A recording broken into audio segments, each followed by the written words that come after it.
మావోయిస్టుల ఏరివేత అంశంలో కేంద్ర ప్రభుత్వం దూకుడుగా వ్యవహరిస్తున్న వేళ వారి నుంచి కీలక ప్రకటన విడుదలైంది. ఒక్కొక్కరుగా కాకుండా మావోయిస్టులంతా ఒకేసారి 2026 జనవరి 1న ఆయుధాలు వదిలి లొంగిపోయేందుకు సిద్దంగా ఉన్నామని Maharashtra, Madhya Pradesh, Chhattisgarh special zonal committee ప్రకటించింది. అయితే ఈ లేఖ విడుదలైన కొద్ది గంటల్లోనే అనంత్తో సహా 15 మంది మావోయిస్టులు మహారాష్ట్రలోని గోండియా జిల్లా సరిహద్దుల్లో లొంగిపోయారు. కాగా అనంత్ రాసిన లేఖలో 3 రాష్ట్రాల సీఎంలకు ఈ లేఖ రాస్తున్నాం. జనవరి 1న సాయుధ పోరాటాన్ని తాత్కాలికంగా విరమించుకుని ఆయుధాలు వదిలిపెట్టి జనజీవన స్రవంతిలో కలుస్తాము అన్నారు.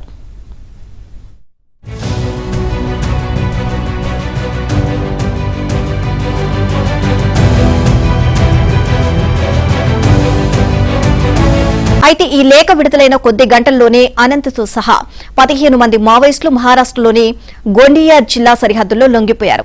కాగా అనంత్ రాసిన లేఖలో 3 రాష్ట్రాల సీఎంలకు ఈ లేఖ రాస్తున్నాం. జనవరి 1న సాయుధ పోరాటాన్ని తాత్కాలికంగా విరమించుకుని ఆయుధాలు వదిలిపెట్టి జనజీవన స్రవంతిలో కలుస్తాము అన్నారు.